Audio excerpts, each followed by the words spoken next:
primeiro lugar, eu quero dizer que para nós é uma alegria grande poder partilhar, né? A gente já tem algum tempo que a gente criou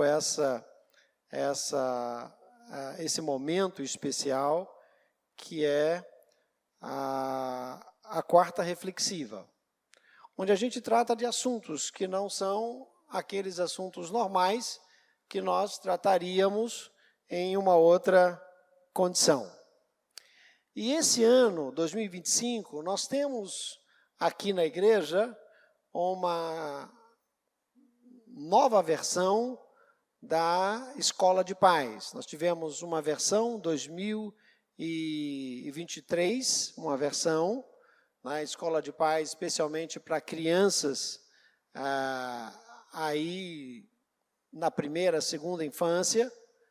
E resolvemos, então, fazer uma outra versão, bem diferente, da Escola de Pais para famílias com filhos adolescentes. Então, a gente está já nesse processo. Quando saiu essa série, então, muitas pessoas mandaram para mim, né? Pastor, tem essa série. Eu confesso aos irmãos que não era ou não seria a série que eu iria assistir, certo? Eu não iria assistir essa série. Por quê? Porque normalmente quando eu vou assistir, eu quero uma coisa bem besta para eu assistir. Eu não quero nada sério para assistir. Porque a vida já é muito séria para mim. E a vida já é muito desafiadora para mim. Então eu não quero desafio. Eu vou assistir o quê? Eu vou assistir comédia e alguns programas que ninguém se interessa. Eu não vou nem dizer quais são, vou dizer, pastor, estou perdendo tempo com isso, não. Mas é porque é aquilo que eu não quero pensar, certo? Eu não quero pensar, né? Mas eu assisti a série. Eu assisti a série. Qual foi o meu espanto na série? É que é uma série inglesa. Acontece na Inglaterra. Mas ela poderia ter acontecido e ela acontece em Feira de Santana. Isso me assustou.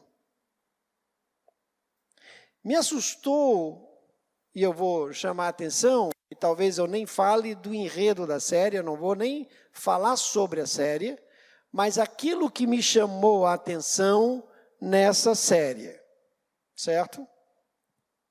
Porque ela estabelece uma série de aspectos que são extremamente desafiadores na vida dos adolescentes, só que na vida dos adolescentes contemporâneos. E eu fui adolescente. Nos anos 80, eu criei uma programação, junto com a Magna, chamada Adolescer. Alguns já ouviram falar nessa programação. Essa programação foi criada por mim nos anos 80, quando eu trabalhava numa igreja e com adolescentes em condições um tanto quanto difíceis. Eu era pastor de uma igreja que, ao redor da igreja, havia uma comunidade. Antigamente chamavam comunidade de favela, hoje não pode mais, eu não vou chamar de favela, mas era uma comunidade, vocês já sabem, né? Que eram comunidades com palafitas, etc, etc, etc. Hoje a gente mantém essa programação aqui na igreja, obviamente já evoluiu e com uma série de mudanças, porque eu tenho uma preocupação especial com adolescentes. Só que quando eu assisti a série, eu percebi a distância que eu estava. A distância que eu estava de visão de mundo, de experiência, de vivência, e a gente vai entender por quê dessa situação do adolescente contemporâneo. Os conflitos que são retratados ali, eles podem acontecer na sua casa, se você tiver adolescente em casa. Eu queria que a gente entendesse isso. Que está muito mais perto da gente do que a gente imagina. Algumas coisas que eu vi na série, eu vivenciei aqui em Feira de Santana. E isso me assustou. Eu digo,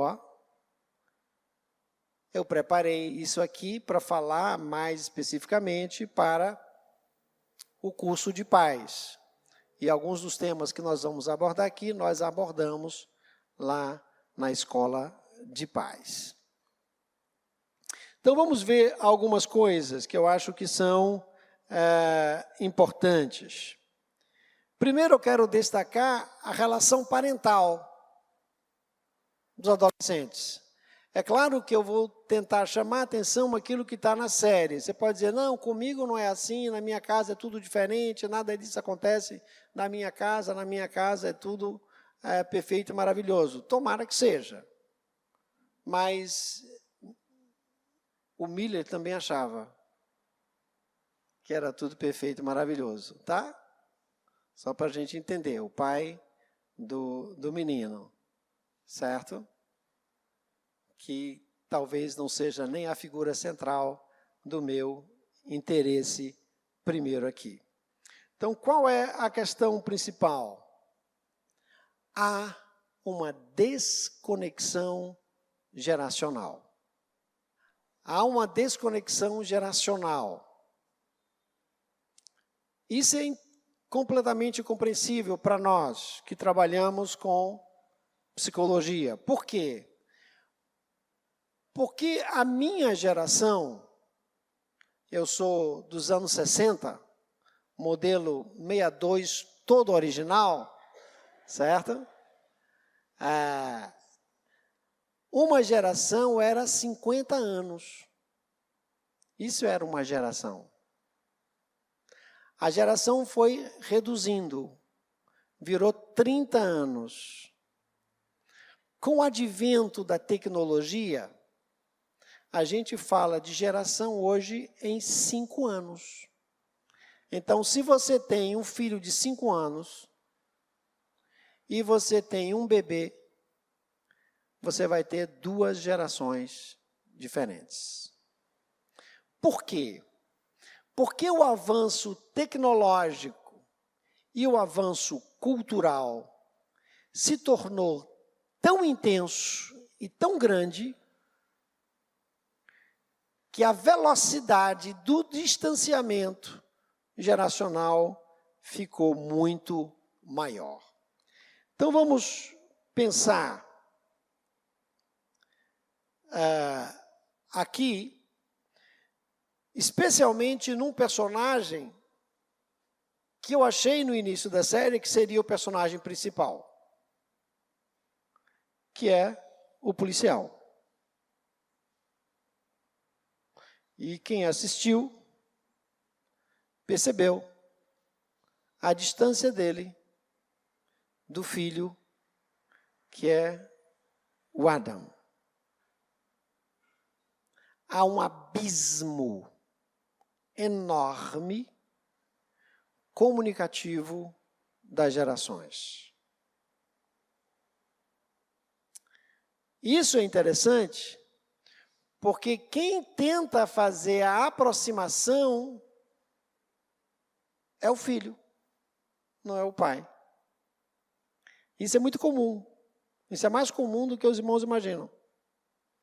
Quem tenta fazer a aproximação é o filho, mas é uma série de frustrações. Logo no início da série, tem uma ligação que o filho faz para o pai, tentando ver se ele consegue não ir para a escola.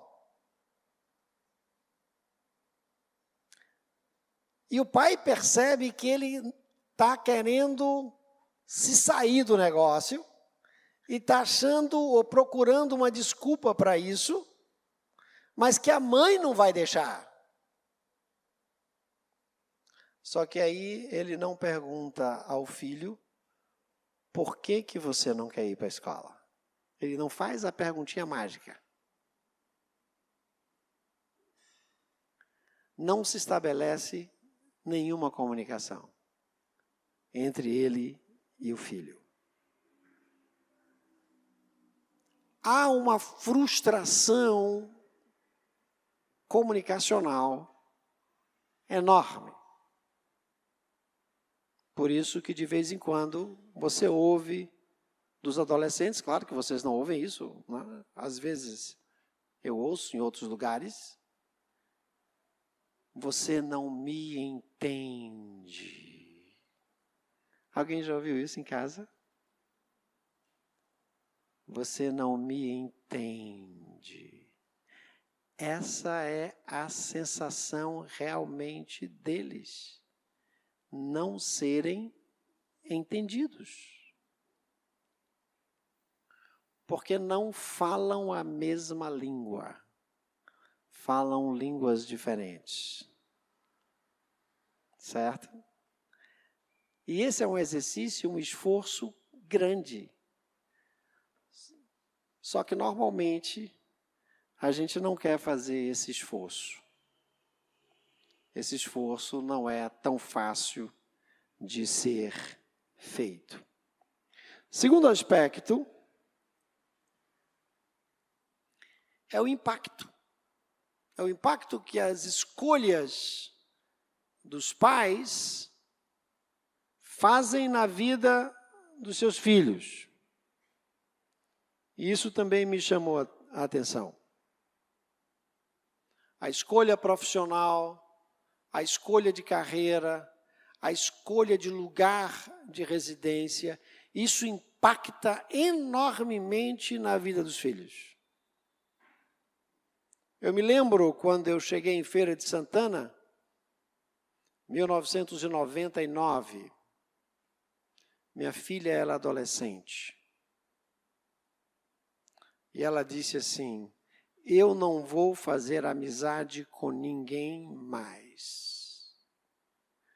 Todas as vezes que eu faço amizade, você se muda de lugar.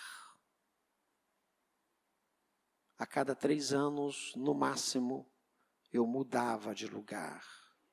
E ela foi criada mudando de país. Então era mais difícil ainda. Era mais complicado ainda. As escolhas que nós fazemos, pais, adultos, vão impactar na vida dos adolescentes. Local onde você mora, para onde você vai, a profissão que você exerce, as mudanças profissionais. E uma terceira questão, que é uma questão também muito grave, é o problema da busca por independência. E aqui a gente vai ver que não é a coisa mais fácil do mundo. É preciso um jogo de cintura todo especial, porque eles querem autonomia. E nós queremos protegê-los. E nós hoje criamos os nossos filhos dentro de uma bolha. E a gente acha que os filhos estão seguros porque estão dentro do condomínio. Mas é porque, muitas vezes, você nunca foi para a área comum do condomínio quando eles estão todos juntos na área comum do condomínio. Porque se você for, você vai ver que eles não estão tão seguros. Certo? Assim como eles não estão seguros, e a série deixa isso muito claro, quando eles estão no quarto sozinhos. Alguns psicólogos são um pouquinho mais radicais.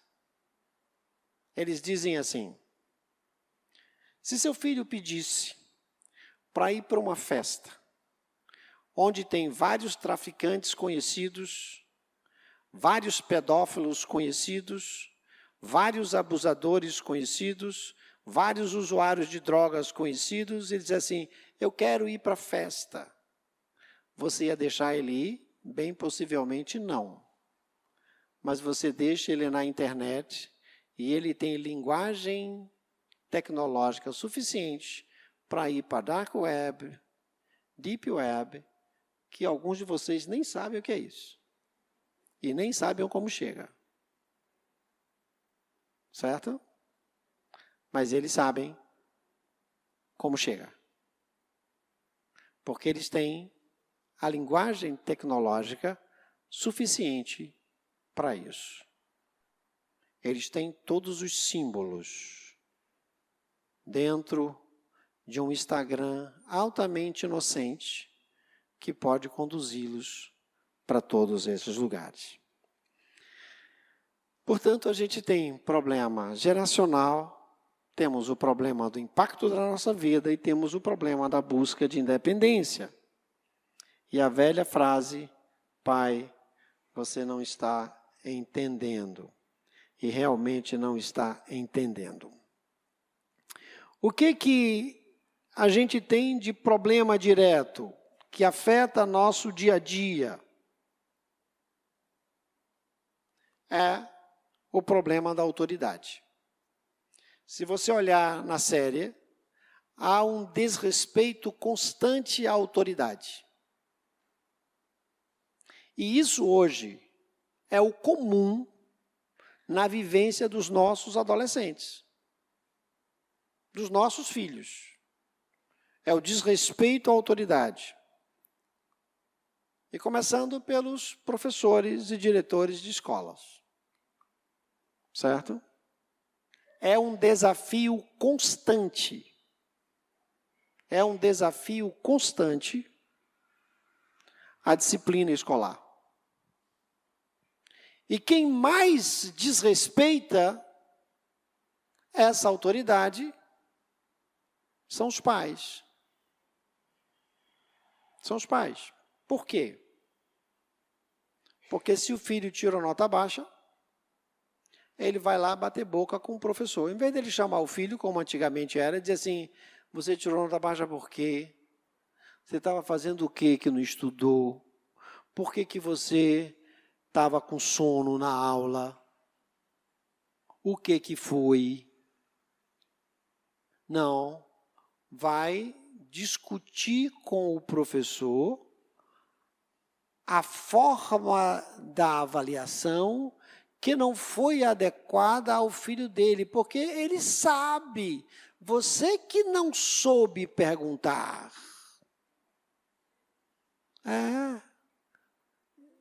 E eu não estou inventando nada não, viu, pessoal? Isso não é ilusão da minha cabeça, não. Para você ter ideia, tem pais que vão a clínicas psicológicas tentando pedindo, né?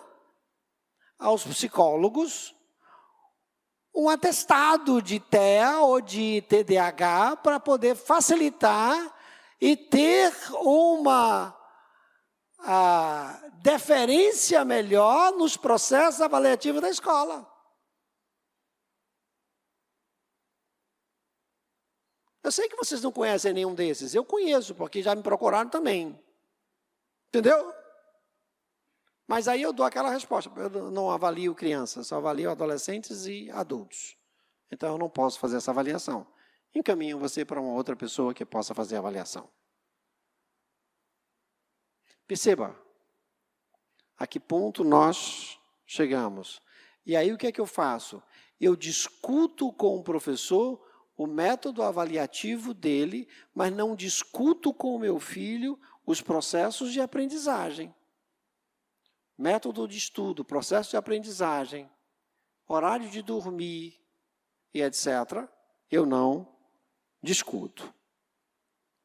E aí você vê várias cenas na escola, os orientadores no corredor, os professores, né? A maneira como eles fazem piada com o professor na sala de aula, né? Segundo problema de autoridade é a autoridade policial. Isso é interessante, porque a autoridade policial, quando ela é questionada, não está sendo questionada a pessoa do policial. Está sendo questionado as normas e os limites legais que aquela pessoa representa. Especialmente aqui no Brasil, vamos combinar. A gente está transformando o policial em vilão. O bandido é a vítima e o policial é o vilão. Certo? Então a gente está trocando um pouquinho as bolas. Ah, mas tem policial ruim? Tem médico ruim, tem pastor ruim, tem psicólogo ruim, tem dentista ruim, tem advogado ruim, tem um bocado de gente ruim, tem engenheiro ruim, tem um bocado de gente ruim. Não tem que ter todo mundo bom, certo? Então tem policial também que não é bom. Mas no momento em que eu tiro essa autoridade, eu estou, na verdade, desrespeitando normas e limites legais. E isso é feito ali, naquele momento em que o policial entra na sala e pergunta pelo menino, e o menino pula a janela e sai correndo, e a galera cai na risada, certo? E o policial sai correndo atrás dele até pegá-lo. Né? E pega direitinho, né? Apesar de estar cansado, certo? Porque eu posso imaginar que ele teve que controlar ali as emoções dele, porque eu ia ficar furioso. Na minha época de menino, a gente nunca pensava em correr quando minha mãe ia dar uma surra na gente, né? Porque se você corresse, o que ia acontecer? Era dobrado. Minha mãe não ia correr atrás de mim nunca. Nunca, isso não ia acontecer, essa possibilidade inexistia, certo? Relação de autoridade era totalmente diferente. Não estou dizendo que tem que fazer isso não, entendam? Eu só estou dando o exemplo de como era. Ela dizia, vá lá em cima e pegue a escova. Aí você já subia chorando. Aí você trazia a escova e entregava na mão dela. Ela dizia, estenda a mão e não tire. Aí você botava a mãozinha ali, às vezes fechava o olho porque o reflexo era mais rápido e se você não visse, você não tirava a mão. Aí tinha primeiro o sermão, você vai levar um bolo porque você fez isso, isso, isso, e eu disse a você que não fizesse. O sermão era mais dolorido do que a pancada. Aí depois vinha a palmada. Não estou mandando ninguém fazer isso, certo? Só estou dando o exemplo de como era no século passado. O século passado funcionava assim. O que tinha? Tinha uma autoridade, um respeito aos limites e normas. Há um terceiro elemento de desrespeito à autoridade, que é o desrespeito à psicóloga. E ali há claramente uma resistência à orientação profissional. Aquele diálogo é super interessante. Eu confesso a vocês, eu queria trocar de lugar com essa psicóloga, eu queria estar no lugar dela. Entendeu? Porque ele desafia a psicóloga.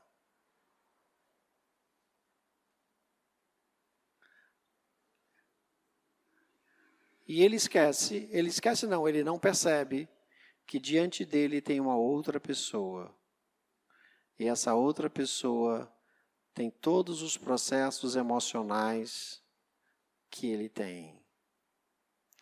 Ela consegue manter o equilíbrio, o controle, mas ela sabe o caminho que ele está percorrendo é o caminho mais doloroso que ele tem para percorrer.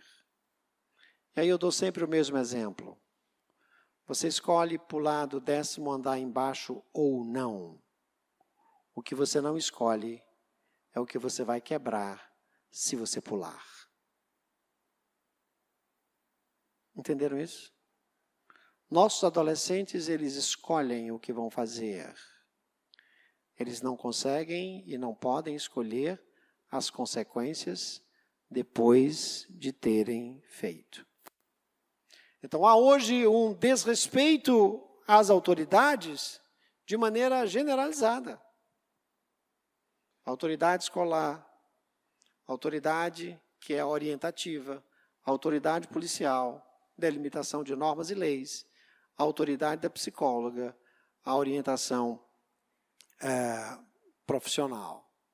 Então, isso fica muito claro ali naquela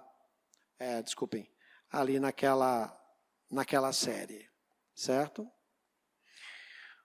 O que essas posturas refletem para nós? É que há uma crise de confiança institucional. E os nossos jovens, quando eu digo jovens, adolescentes nessa faixa,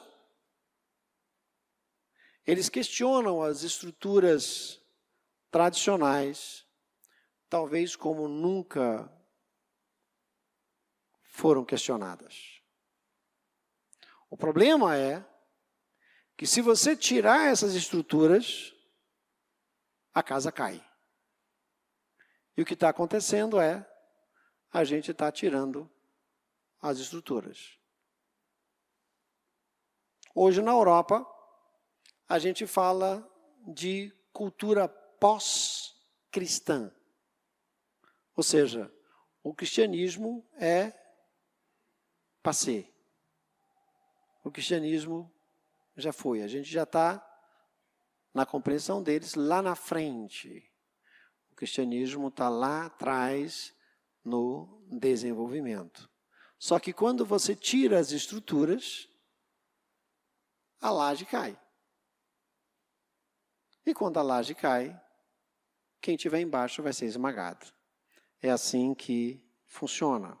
E a gente precisa entender isso. E agora vem um dos temas principais da série, que eu queria que nós entendêssemos isso. Especialmente nós, adultos, nós pais. Por quê? Eu sou analógico. Eu sou analógico. Eu nasci antes do celular. Eu fui uma das primeiras pessoas do mundo a usar a internet. 1985, a NASA abriu a internet para algumas universidades nos Estados Unidos e na Europa. Dentre essas universidades, a Universidade de Hamburgo, onde eu estudava. Foi um boom, porque a gente fazia pesquisa no hardware, no papel. Só que a gente precisava pesquisar o mundo todo. No meu caso, por exemplo, eu precisava pesquisar tudo o que havia sido publicado sobre meu tema em inglês, espanhol, português e alemão no vernáculo mínimo. Eu tinha que ter acesso aos textos originais, aramaico e hebraico. Eu tinha que ter acesso a algum material que era material de museu, que ficava no Museu do Vaticano. Isso era um trabalho imenso. Eu recebia microficha para botar em maquininha e aparecer a página. Com a internet, eu podia entrar nas bibliotecas de Harvard, Princeton, Heidelberg, Nuremberg, de Tóquio. Eu entrava em todas as bibliotecas para ver o catálogo das bibliotecas. O catálogo, não era para ver os livros. É para ver o que tinha na biblioteca. Isso era um avanço impensável, 1986. quando eu comprei meu primeiro computador Windows, um Craft Computer da Apple Macintosh, que tinha um byte. Não é 1 megabyte, não é 1 kilobyte, não é 1 terabyte. 1 byte no RAM de memória. Era um avião, certo? E era o Windows. Foi o primeiro Windows. Antes de ter o Windows, que antigamente era MS-DOS. A galera que fez tecnologia, história da tecnologia, sabe o que eu estou falando, certo? Mas antigamente, e a gente ainda tinha disquete, que era um disco pequenininho, que era a tecnologia de ponta. Então eu sou analógico. Ou seja, eu tive que aprender uma linguagem que não é minha linguagem original. Mas os meus netos, não. Meus netos são natodigitais. Os adolescentes são natodigitais. Eles já nasceram com Facebook, Instagram, Twitter. Eles já nasceram com tudo isso. Você teve que aprender, e você tem que aprender sobre isso. Então, o que acontece? Prestem atenção. As redes sociais estabelecem formação de identidade. É ali que eles experimentam várias personas diferentes nessas plataformas digitais. Eles experimentam os filtros. Eles experimentam a forma de falar. Eles criam personas. Eles criam personas na medida que se apresentam e eles criam personas na medida que eles escrevem. E eles começam a se identificar, e hoje mais ainda. Porque hoje a pergunta é, quantos seguidores você tem? Eu tenho o Instagram. E eu nem sei quem me segue. Guilherme, meu neto, pegou meu Instagram. Aí começou a olhar, ele queria olhar quem era que tinha não sei o que lá, um selozinho, um negóciozinho lá, que me seguia. Aí ele descobriu que uma empresa grande aqui em Feira de Santana, e que ele gosta muito, me seguia. Eu nem sabia. Aí ele disse, vô, fulano lhe segue e você nem segue de volta. Hã? Como assim fulano me segue? Não, eu fui olhar as pessoas que lhe seguem. Fulano lhe segue, cicrano lhe segue. Aí eu disse, Guilherme, eu nunca nem olhei isso. Eu nunca nem olhei isso. E não dá para eu seguir de volta. Não dá para eu seguir de volta todo mundo. Perceba, eu precisei aprender isso. Isso é uma linguagem aprendida. Para ele, não. Para ele é nato. É como se fosse a linguagem mãe dele. É como se fosse o português dele. Então, essa é a grande diferença. Segundo, nas redes sociais que eles buscam validação. Todo o conflito, todo o trama da série é a validação e a identidade nas redes sociais, certo? Existe uma dependência de curtidas, de comentários. Essas curtidas e esses comentários determinam a autoestima.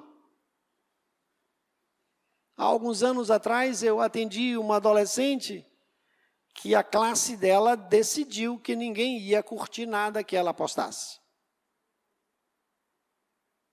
Eu sei que tem alguns adolescentes aqui, mas eu vou dizer uma coisa que talvez não soe bem. para vocês, mas adolescente pode ser muito cruel, porque eles não têm medida, eles perdem rápido a medida, eles entram na brincadeira e começam a fazer um bullying, que a gente chama de bullying, que antigamente era gozação, e que todos nós passamos por isso, certo? Cada um vai metabolizar de uma maneira diferente. Só que eles, às vezes, escalonam em um nível hard, né? Um nível muito, muito alto. E aí, ela entrou em parafuso. Porque ela postava e ninguém curtia. Pasmem vocês, ela teve ideação suicida por causa disso. Aí você diz, que bobagem, bobagem para você. Bobagem para você que tem 62 anos de idade e dane-se quem curte e quem deixa de curtir. Certo? Mas para eles não. Por quê? Porque ali eu tenho a minha validação. Quanto é que eu estou valendo? Eu estou valendo o volume de seguidores e de curtidas que eu tenho. Eu bombei com essa postagem. Já ouviram essa expressão? Pois é.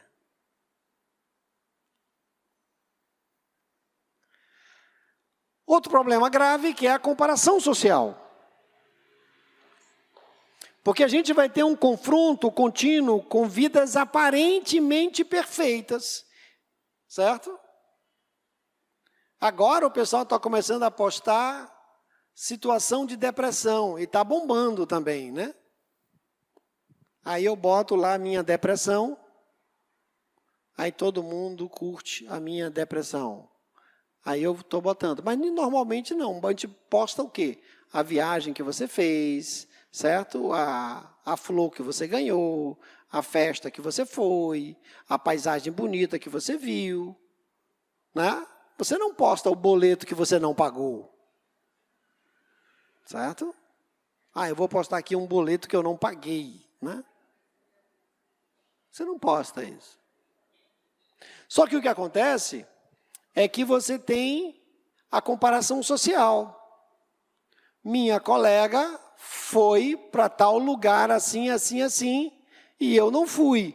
Começam as comparações e as cobranças internas.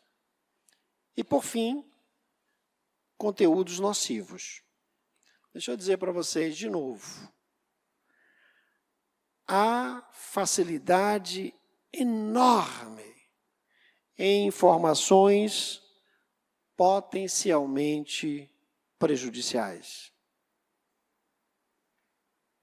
Sou professor na universidade e lido muito com jovens. E de vez em quando eu tenho algumas conversas com alguns jovens. E houve um período em que houve, em um curto espaço de tempo, 3 suicídios de alunos da universidade. Eu fiz uma roda de conversa. Eu sou professor de antropologia filosófica, não podia deixar de colocar isso como tema numa roda de conversa. E uma das coisas que me chamam a atenção é que determinados métodos não são fáceis. Não é fácil não, gente. Só que a galera aprende na internet. Né? Como você quer aprender a cozinhar camarão, aí você bota lá, cozinhar camarão, aí não vem a receita? Vem a receita para coisa boa e vem a receita para coisa ruim. E a gente precisa ter clareza disso, estar alerta a isso. As redes sociais, então, têm um papel importantíssimo hoje na vida dos nossos adolescentes. Porque determina a identidade, valida ou não, estabelece a autoestima e dá acesso a coisas boas e coisas ruins.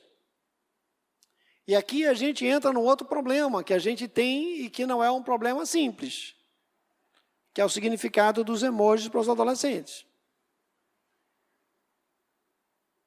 Que eu, confesso, é uma língua que muda muito rápido. Porque ela muda e ela se contextualiza. Eu só lembro do grego clássico. Todo autor grego clássico quer escrever o seu próprio grego. E quem lê que se dane, que vai estudar. Eu estudei grego koiné, porque eu queria ler o Novo Testamento. Aí quando eu vou ler Epicuro, é um grego diferente de Hesíodo, de Platão. Cada um quer ser o grego. A gente voltou de novo a esse negócio. Só que cada grupo quer sua língua. E aí esses emojis, eles mudam de sentido. E se você bota um emoji lá pensando numa coisa, não é. E no nosso caso, quem é analógico como eu, é outra língua para você aprender. E para mim, eu confesso aos irmãos, para mim está difícil. Por quê? Porque eu não quero perder esse tempo. Eu tive que estudar muita língua na minha vida. Certo? Eu tinha um professor que queria uma língua do Médio Oriente por semestre. Eu estudei acádico, garítico, hieroglifo, aramaico, grego, hebraico, latim. Aí chegou uma hora que eu digo, não quero mais não. Tá bom. Só que hoje, eu tenho que estudar essa língua. E é uma língua que muda. Porque eles fazem os acordos entre si. Certo? Assim como tem a Academia Brasileira de Letras, que faz os acordos gramaticais com a Academia de Letras de Portugal, eles fazem a Academia de Letras dele e mudam os acordos. Só que o problema é que nessas mudanças de acordo, você olha, como acontece na série, o cara olha e diz, não, ela era sua amiga. Você namorava com ela? Que absurdo! De onde é que vem essa... Mas tem coraçãozinho, ela curte suas postagens. Mas qual a cor do coraçãozinho?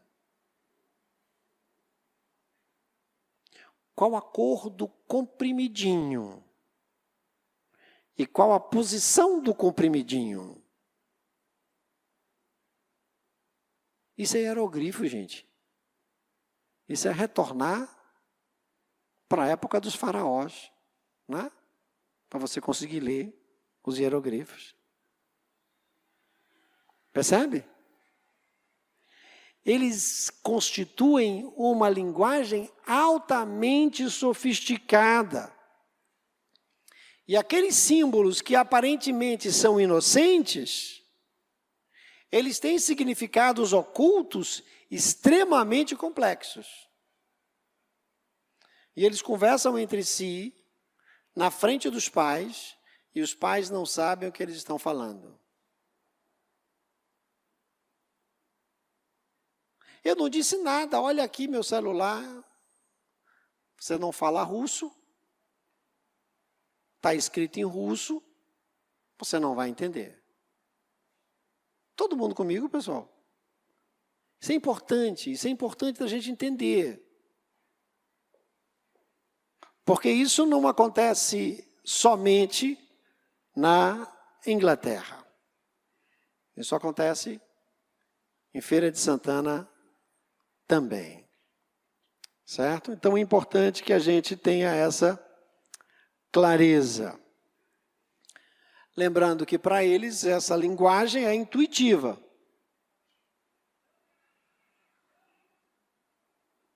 Eu vim agora com Magna e João, foram me pegar, eu estava no shopping, e João queria ir brincar no PlayStation. Eu disse, não vai dar tempo.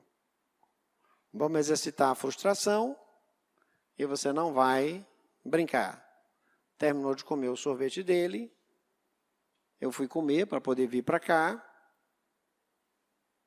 ele quis chorar para brincar. Aí Magna disse, eu vou colocar um filme da Patrulha Canina. Imediatamente ele pegou, né, e ajeitou a Patrulha Canina para ele. Ele tem 3 anos de idade, ele quase não pega em celular. Ou seja, é intuitivo, não é aprendido, é totalmente intuitivo. Ele vai na intuição. Nós não temos, coloque na sua cabecinha, porque às vezes você acha que você é o máximo, né? Porque você é o pai, a mãe. Não, você não sabe. Não é intuitivo para você. Para ele é intuitivo. E você vai levar um nó. Fique tranquilo, você vai levar um nó. Se você não levou ainda, é porque ele não quis lhe dar um nó. Mas a hora que ele quiser, ele vai lhe dar um nó. Porque para ele isso é intuitivo. O que nós podemos fazer então? Bom, pastor, você já mostrou que a situação é ruim, né? E faz o que agora? Sim, como é que eu sobrevivo a isso? Primeira coisa, são os desafios da comunicação intergeracional. Na escola de pais eu digo assim, o adulto é você, que não sei se alguém se lembra disso, mas eu digo, o adulto é você. Então é você que tem que resolver, você não pode esperar que ele resolva. O adulto é você, não é ele. Certo? Aqui, a ideia é simples. É você que tem que aprender a linguagem dele e a língua dele, não é ele que tem que aprender a sua. Certo? Entenda uma coisa. O dia que você entender isso, sua vida vai ficar melhor. Seu filho está crescendo e você está diminuindo. Você tem que estabelecer a relação clara. Ele ou ela tem que lhe respeitar. Não tem conversa, não tem opção. Se não lhe respeitar agora, quando você estiver velhinho e ele estiver grande, você se quebrou. Está entendendo? Ele tem que lhe respeitar. Isso não quer dizer que você tem que bater, não. Ele tem que lhe respeitar. Ele tem que entender que existe limite. Né? Você não fala assim comigo. Não. De novo, repita agora no tom que você deve falar comigo. O tom é esse. Você está me entendendo? Ok. A gente não vai conversar nesse tom. E aí você abaixa a sua voz. Certo? Por quê? Qual é a primeira barreira? Barreira linguística. A barreira linguística, a gente não consegue falar com essa geração, porque as referências culturais deles são distintas da nossa. É muito difícil. É muito difícil. Você ouvir um adolescente e você conseguir ouvi-lo é difícil, porque a cabeça cultural dele é outra diferente. Muito diferente daquilo que a gente tinha. Então, a gente tem barreiras linguísticas. Precisamos entender isso e precisamos trabalhar isso. A gente vai ver como pode fazer isso, ou quais são as opções, ou pelo menos algumas sugestões. Segundo problema é o impacto tecnológico. É que você hoje não tem mais a mesma autoridade que você tinha. A gente tem diferentes níveis de fluência digital. Eu sou um cara que corre atrás o tempo todo de aprendizado de tecnologia digital, porque eu não tenho opção. Eu presto serviço para o MEC, tem um sistema. Esse sistema é interativo e eu tenho que dar um jeito. Aí eu tenho conta em banco, outro sistema, né? Você já percebeu que você vai no banco hoje conversar com o gerente para resolver uma coisa, ele diz assim, abra seu app. Aí você resolve no seu celular, na frente do gerente. Não sei se já aconteceu com vocês isso, comigo acontece o tempo todo. Certo? Estou com um problema, eles abra seu app. Eu vou mandar para o senhor assinar. Assine aí no app. Eu estou no banco, gente. Me dê um papel e manda eu assinar. Não, não tem papel. Percebe? A gente tem diferentes níveis de fluência digital. Precisamos entender que isso dificulta a nossa comunicação. E o terceiro, necessidade de adaptação. Se a gente tem problemas de barreiras linguísticas, impacto da tecnologia, a gente precisa de adaptação. E quem tem que ser flexível? Quem é que tem que ser flexível? Os pais. Os pais precisam ser flexíveis. Certo? Eu preciso ter jogo de cintura. Eu tenho 2 netos. Eu estava na casa da minha filha é aquela mãe que explica tudo. Meu filho, você vai comer esse biscoitinho tem isso, e depois você vai fazer isso e tal, não sei o quê. Aí quando dá o bug, já está tudo explicado demais. Né? Aí uma vez eu disse assim, mas explica menos. Né? Explica menos, cara, tem 3 anos de idade. Explica menos, diz assim, você quer isso ou isso? Escolha um ou outro. Vai vestir essa camisa ou essa camisa? Vai calçar esse sapato ou o chinelo? Vai comer manga ou abacaxi? Dá 2 opções. Já deu liberdade demais, né? Porque senão você sobrecarrega, né? E a gente sobrecarrega os adolescentes de decisões o tempo inteiro. Eles têm que decidir. Gente, decidir é um desgaste enorme. E os adolescentes têm que decidir.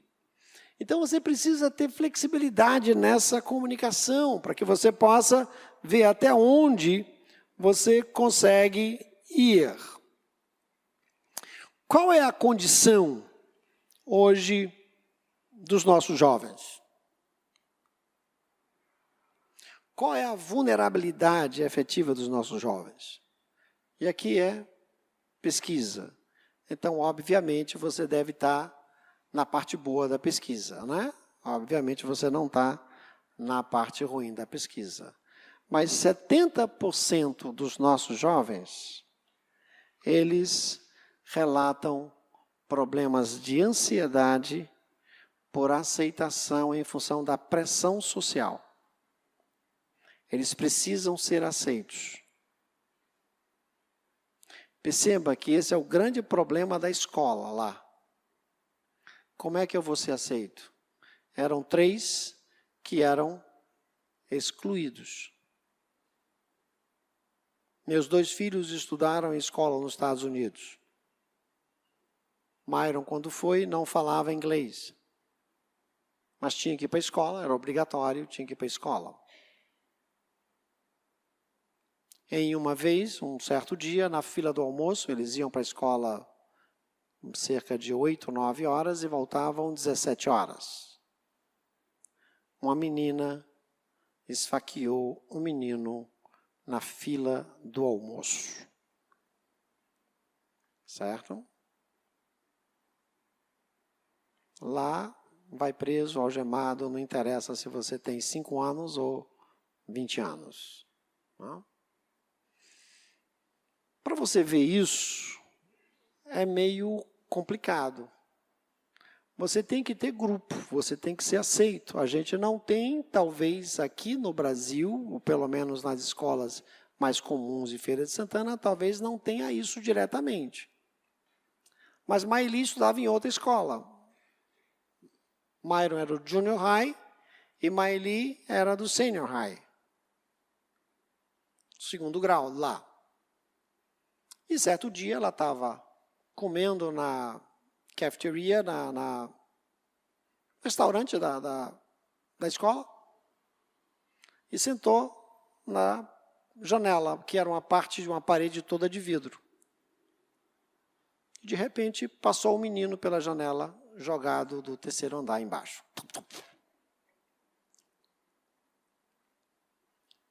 Foram os 2 episódios.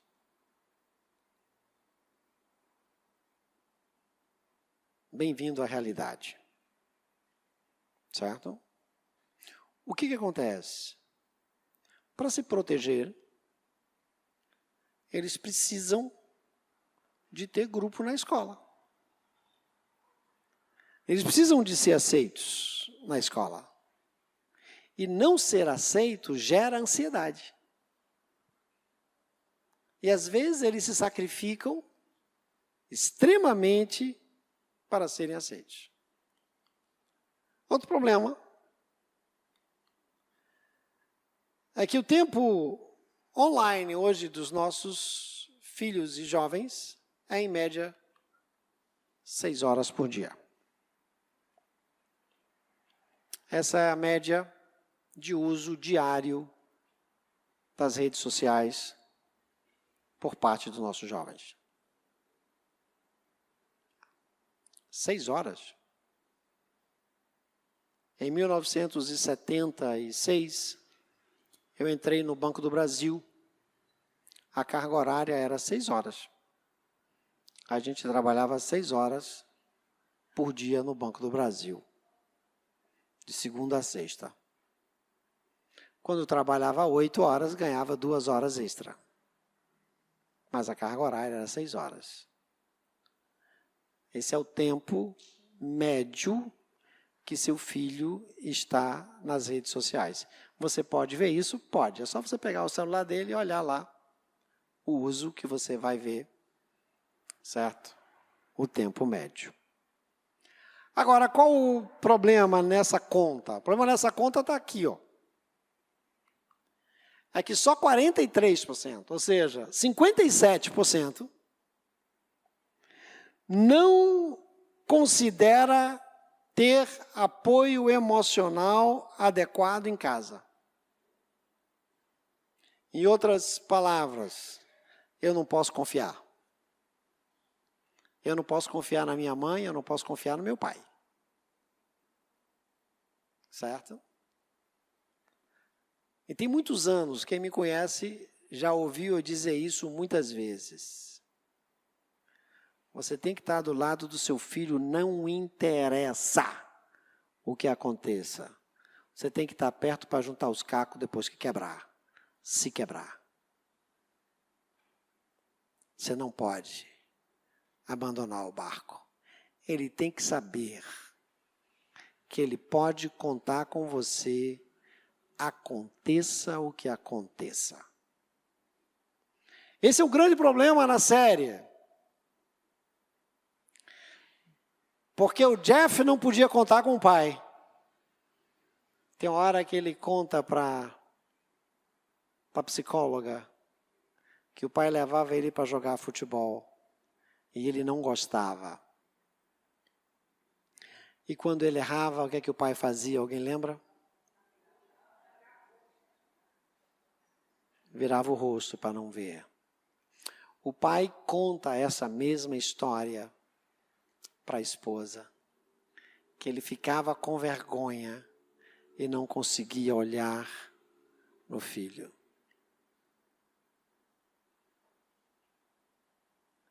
E se você perceber, a menina que foi morta saiu de casa no meio da noite.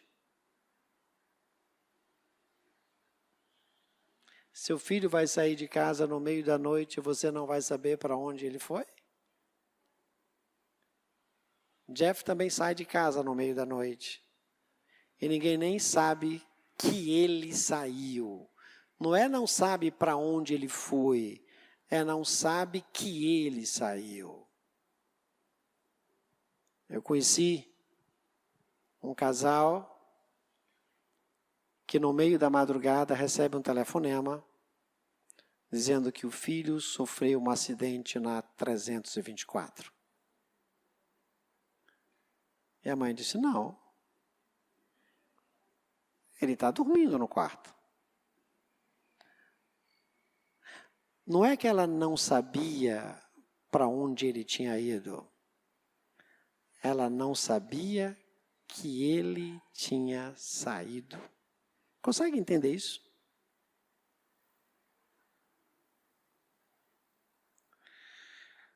Suporte familiar é fundamental. Precisamos reabilitar nosso suporte familiar. Qual seria, então, as intervenções parentais que nós poderíamos pensar? Eu queria que você, pai e mãe, a gente faz esse exercício várias vezes, já fiz esse exercício várias vezes, quem participou de grupo de convivência comigo, a gente fez, quem participou da escola de pais, já fez agora de novo na escola de pais adolescentes, esse exercício eu peço para fazer constantemente, precisamos aprender a fazer isso. Escuta ativa. Preste atenção, mas seja atenção plena ao seu adolescente. Sem interrupção, e sem julgamento. Demonstre interesse genuíno pela preocupação do jovem. Sabe por quê? Porque assim, eles começam a falar, a gente interrompe. Lá vem você com essa besteira de novo. Eu sei que vocês não fazem isso, mas eu estou falando agora assim, em tese. Certo? Ele para de falar. Ele bloqueou. Bloqueia você como bloqueia no Instagram. Cancela. Entendeu? E quando você ouve e não interrompe, aí você julga. E às vezes ele só quer contar, ele não quer ouvir nada de você, ele só quer contar para você. E é difícil. É difícil. Às vezes, só ouvir. Segundo, nunca diga a seu filho, a sua filha, você está sentindo isso porque você é besta. Não tem que sentir isso. Não liga para isso. Que besteira ligar para isso. E como é que eu desligo? Eu estou sentindo. É besteira? E como é que eu desligo? Desliga aí para mim, por favor. Não desliga, gente. Não desliga.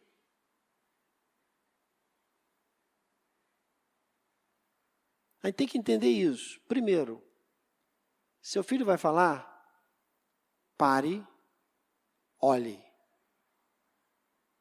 Morda a língua. Escute até o fim. Se você não entendeu, você pergunta. Me explica melhor isso, eu não entendi. Como é que foi isso? Quem começou esse negócio? Eu não estou entendendo. Pergunta, mas não estabeleça julgamento nem desvalorize aquele sentimento. Segunda coisa, diálogo aberto. Você precisa criar situação regular de conversa. Você tem que estabelecer um ambiente seguro. Por isso que sempre que eu dou a orientação, eu digo, chame seu filho, sua filha para sair. Vá conversar fora de casa. Por quê? Porque você garante que você não vai estourar. Porque você está na rua. Entendeu? Você fica de frente, de preferência com um copo d'água, né? Ou alguma outra coisa para beber e alguma coisa para comer. Porque se você ficar irritado, você mastiga com mais força, mas você não diz. Por isso, saia. Crie esse ambiente. Ainda hoje eu faço isso. Quando eu vou para Fortaleza, eu saio sozinho com minha filha. Só eu e ela. E aí, irmão, a conversa hoje é conversa de gente grande, que às vezes eu acho que é muito grande. A conversa é porque hoje eu estou, às vezes, no centro da conversa. Antigamente eles estavam no centro da conversa. Hoje sou eu que estou, eu saio com meu filho. Só eu e ele. E às vezes a gente consegue conversar em casa já, né? Mas ainda hoje eu faço isso. Ainda hoje. Apesar da gente ter essa abertura. Então, abra um canal de diálogo. Eu sei que é difícil, mas você precisa abrir o canal de diálogo. Terceiro aspecto, comunicação assertiva. Você precisa expressar de forma clara e respeitosa quais são as suas preocupações. Evite crítica generalizada. Vocês jovens são assim. Deixa o pastor fazer isso, que o pastor está falando para a galera. Você não, está falando para o seu filho. Certo? E seu filho é diferente dos outros jovens. E não compare, pelo amor de Deus.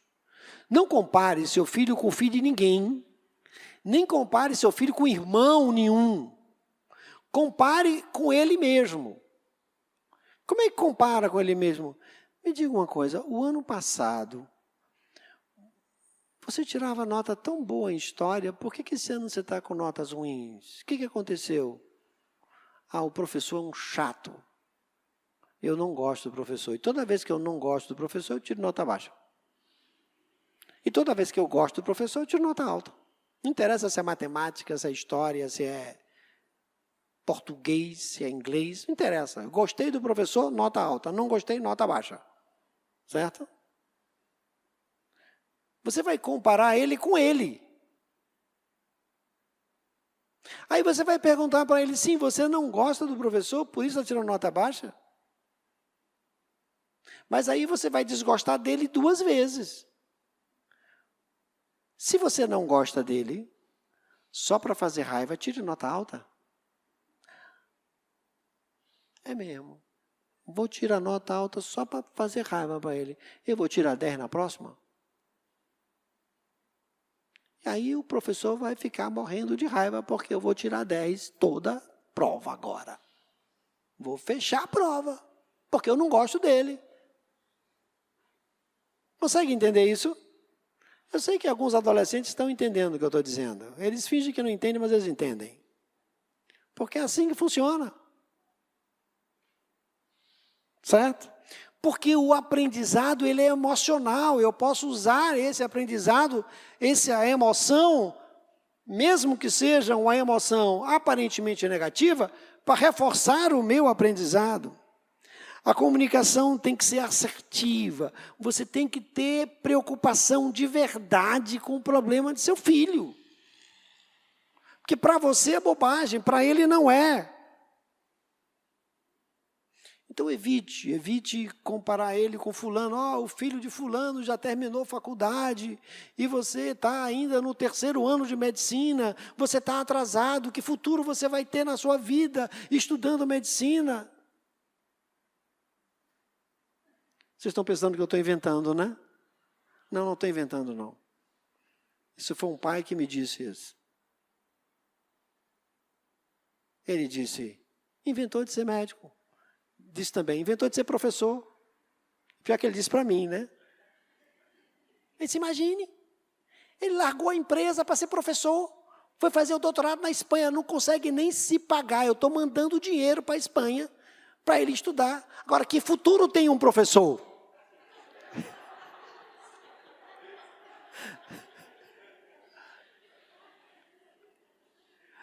Só que ele queria uma orientação do professor. Certo?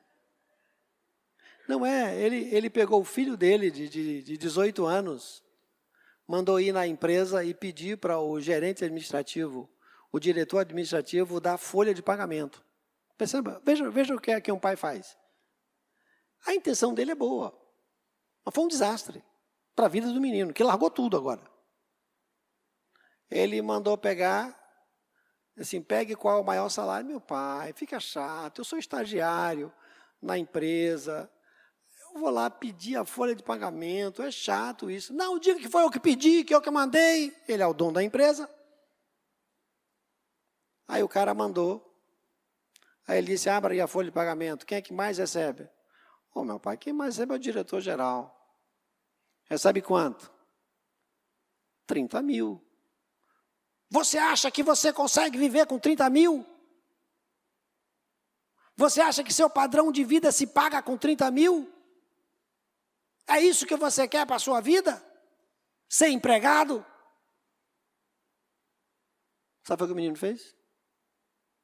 Largou tudo. Foi estudar fora para não ficar perto do pai. O que o pai queria era um substituto para a empresa. E o que o menino queria era estudar outra coisa. Consegue entender isso? Às vezes a gente não leva a sério a necessidade real dos nossos filhos.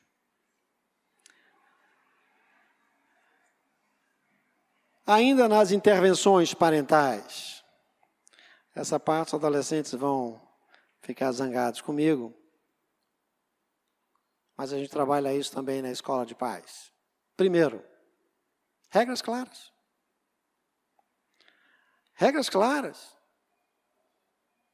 Você tem que definir horários do uso dos dispositivos. Você tem que definir. Você tem que estabelecer área livre de tecnologia. Mesa do almoço, área livre de tecnologia, inclusive sua, não atende telefone, nada.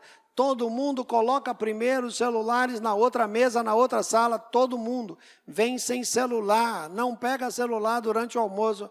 Ah, eu não consigo, eu vou perder a venda aqui, perca a venda, mas não perca seu filho. Dá para entender isso? Perca o negócio, mas não perca seu filho. Estabeleça área livre de tecnologia. Não, agora não.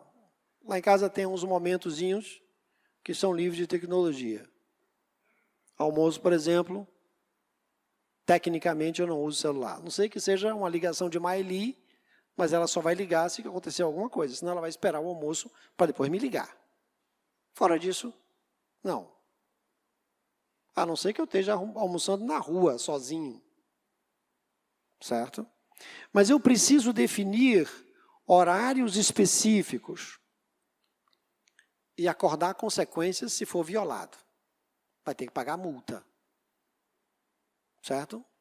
Se o pai usar o celular na hora que não deve, na área livre de tecnologia, ele vai ter que pagar, né, de preferência em dinheiro, para cada filho, né, R$100. Ok? Que aí no instante ele vai dizer assim, não, vai ficar caro para mim, eu não vou fazer. Né? O negócio vai ser mais caro do que eu atender o celular. Agora, se o filho usar, tem que ter consequência. Vamos acordar aqui qual é a consequência. Certo? Segunda coisa que os adolescentes não vão gostar. As regras têm que ser claras. Quando eu digo regra clara, é regra bem clara mesmo. Certo? Não há uso, por exemplo, de celular 1 hora antes do horário de dormir, por exemplo. Ok, você vai dormir 9 horas, 8 horas celular recolhido. Você vai dormir 10 horas, 9 horas celular recolhido. Você vai estabelecer, eu não sei como é que é a dinâmica da sua casa, né? Você estabelece como você achar melhor. Mas você tem que ter regramento para isso, para que ele entenda que isso é uma coisa regrada, não é uma coisa totalmente solta. Monitoramento saudável. O que é um monitoramento saudável? Você tem que conhecer quais as plataformas que seus filhos utilizam. Não é para você invadir todas as conversas dele, mas tem que saber quais plataformas que eles utilizam. Gente, pelo amor de Deus, isso é importantíssimo. Eu vejo coisas absurdas, certo?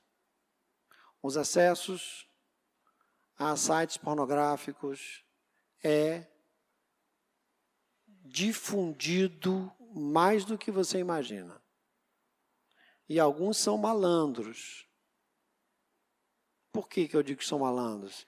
Eles não usam o celular deles, certo? Eles pegam o celular de um colega que a mãe não liga de jeito nenhum, aí fazem todos os acessos em conjunto, ali no celular, certo? E depois eles apagam os stories.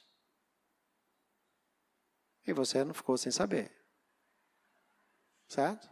Só que sempre tem aquele dia que eles acessaram e não apagou os stories, porque a campainha tocou, eles tiveram que voltar correndo, deixaram para apagar depois o story, não apagaram, né? Aquele storyzinho dos acessos, certo?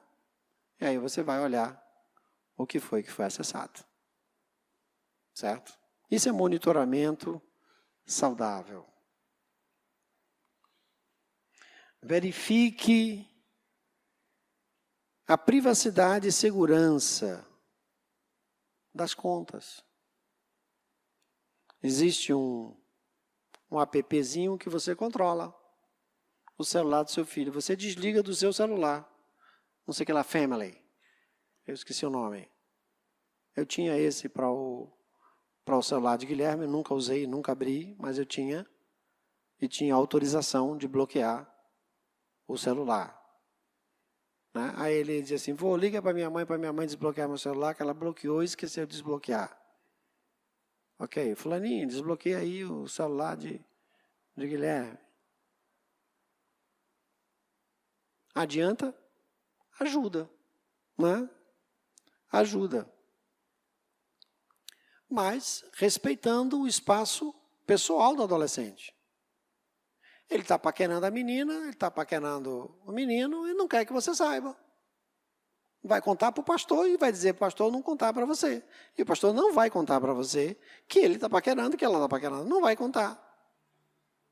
Não é? Mas às vezes o pastor nem precisa contar, basta olhar assim que ele já sabe. Ali tem coisa. Né? Aí já fica mais esperto. Né? Então, vai ter que respeitar o espaço pessoal do adolescente. E a gente tem que entender que isso acontece. Você não foi a única pessoa a paquerar quando estava na adolescência, só para você saber. Eu sei que você tem medo que seu filho faça o que você fez. Eu sei que isso acontece. Né? Mas fica tranquilo, não vai fazer o que você fez. Ele vai fazer diferente. Vai fazer do jeito dele. Certo? Porque se for fazer, às vezes, do jeito que você fez, aí você vai morrer do coração, né? Você fazer, pode. Eles fazerem, não pode. Terceira coisa que a gente precisa dar nesse limite de monitoramento é o uso consciente. Discutir a pegada digital e as suas consequências. E eu posso, quem quiser algum artigo sobre isso, eu posso dar 300 artigos sobre isso. Sobre disfunção de atenção, perda de memória. Hoje os psicólogos, os neuropsicólogos falam de demência digital. Enquanto eu ainda estava discutindo a atenção, problema de atenção concentrada, atenção difusa, atenção alternada, a galera já estava discutindo o problema da demência digital. Promover pensamento crítico sobre o conteúdo. O que você está vendo? A gente precisa ser crítico. Não é? Vocês sabem que não precisa ninguém mais ter diabetes no mundo, basta abrir o YouTube que tem uma receita lá para você ficar bom da diabetes no dia seguinte. Você acha que funciona de verdade, sinceramente? Ia ter alguém diabético nesse mundo hoje ainda? Não. E por que tem? Eu, por exemplo. É porque eu não faço? Não, é porque eu sei que não funciona. Aí você tem aqueles vídeos enormes e o cara enrola você um tempão, aí no final ele diz, se você clicar aqui, você se inscreve, paga R$30 e eu lhe ensino como é que faz. Né? Gente, vamos ter um pouquinho de pensamento crítico, né? Desses conteúdos. E, por fim, seja você o exemplo do uso de tecnologia dos seus filhos. Porque senão vai ficar difícil. Se você não for esse exemplo do uso consciente.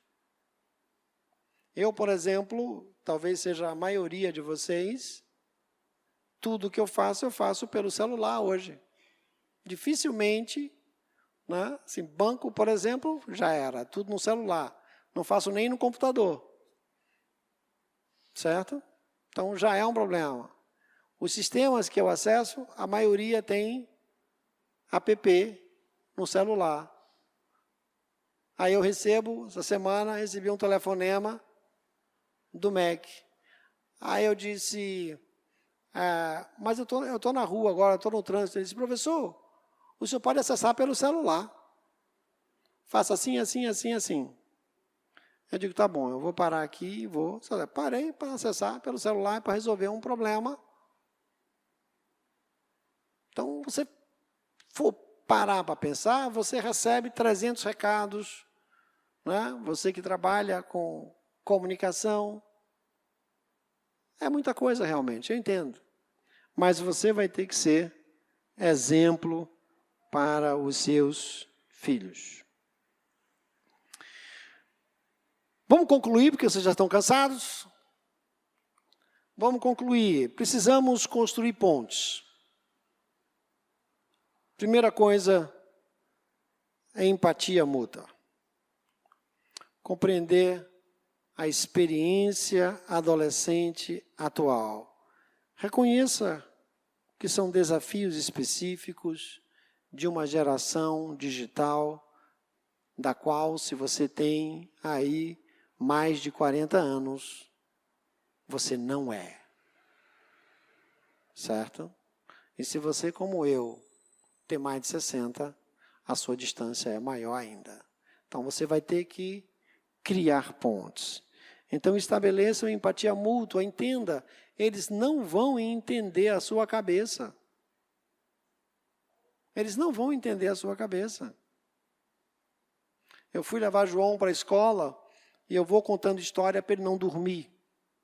Eu estava contando a história de Davi, contei a história de Davi umas 5 ou 6 vezes. De novo, vou. Contava de novo a história. Ele disse, não, agora você conta a história. Aí ele começou a contar a história, no final ele disse, e Davi pegou uma pedra e jogou na bicicleta de Golias. Disse, bicicleta? Bicho, nem bicicleta tem aqui. De onde é que vem essa coisa da bicicleta?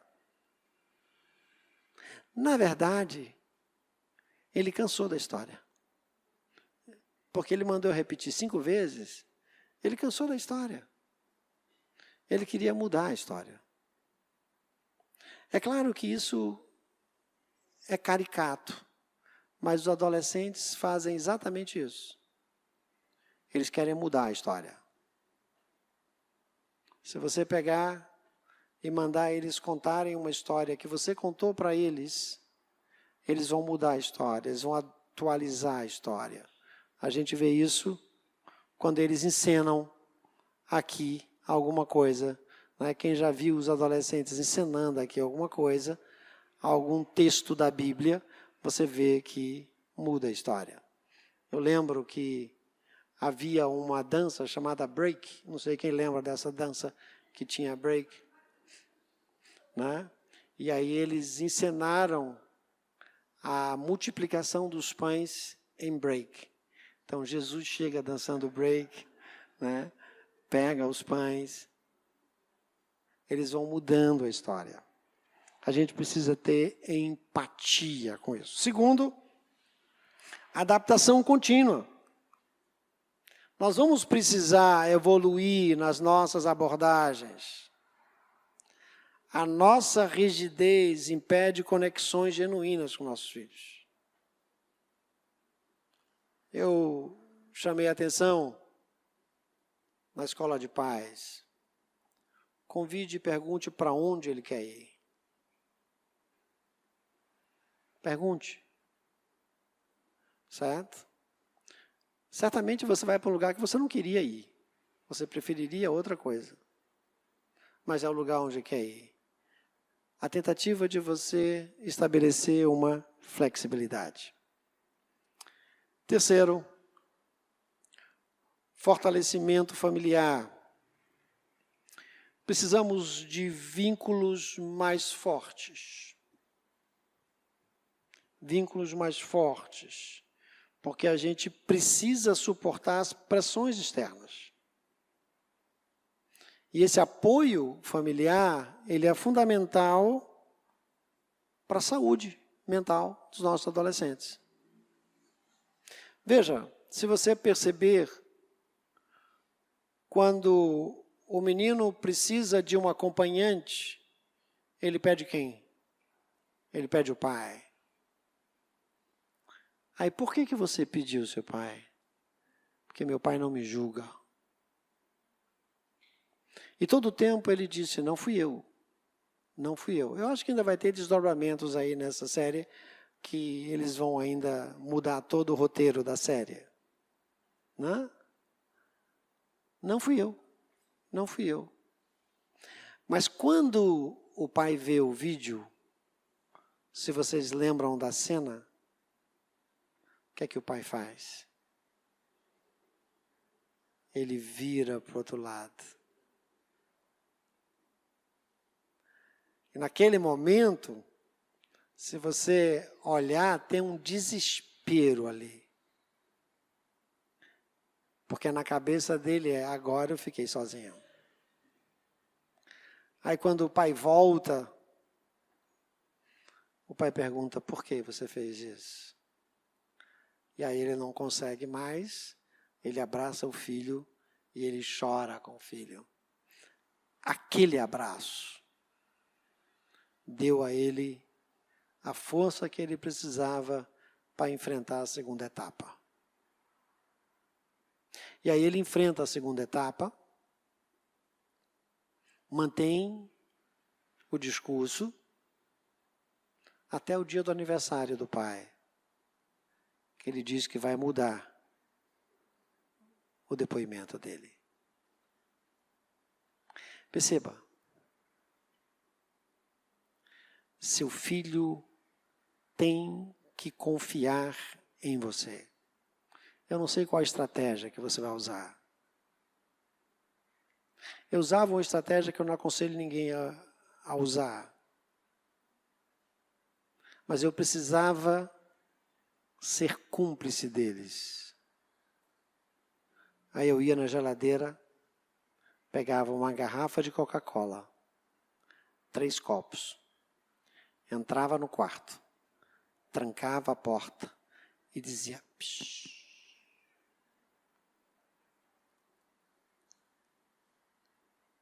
Vamos tomar Coca-Cola escondido. É claro que se some uma garrafa de Coca-Cola da geladeira, você acha que a mãe não vai perceber? Claro que vai perceber. Se todo mundo sumiu uma garrafa de Coca-Cola, onde é que você acha que eles estão? Tomando Coca-Cola. Mas, naquele momento, eu tinha um segredo doméstico. E esse segredo doméstico era extremamente prazeroso com meu pai. Hoje meus filhos são adultos. Eles se lembram da Coca-Cola. Todas as vezes que aperta o cinto. Apertou, deu problema. O quarto da Coca-Cola. Em você eu confio dizer o que eu estou passando. Consegue entender isso? Eles não vão dizer tudo para você, não estou dizendo que eles vão dizer tudo para você. Eles vão dizer o que você precisa saber na hora que apertar. Quebrou, deu errado, eu tenho quem confiar. Muitas vezes, aconteceu isso. Maeli foi morar em Fortaleza. Eu acompanhava a Maeli no hospital pelo telefone. Está acontecendo isso aqui. Ok, calma, vamos fazer assim. Ok, me liga daqui a 5 minutos. Resolva isso. Eu vou tentar resolver aqui. Vou mandar fulano aí. Essa relação do fortalecimento da vivência familiar vai estabelecer pontes. De novo, não interessa o que aconteça. Você é a última opção do seu filho. Depois de você, não tem mais nada. Se ele procurou, é porque você é a última opção. Consegue entender isso? Quando a gente começa a entender isso, fica mais fácil. Então vamos lembrar de manter essa empatia mútua, essa adaptação contínua, é um trabalho contínuo. A gente vai ter que estar aprendendo sempre e fazendo com que a gente fortaleça. Eu espero que isso tenha ajudado vocês a refletir sobre a relação de vocês enquanto adolescentes com os pais, enquanto os pais com os adolescentes. Muito obrigado.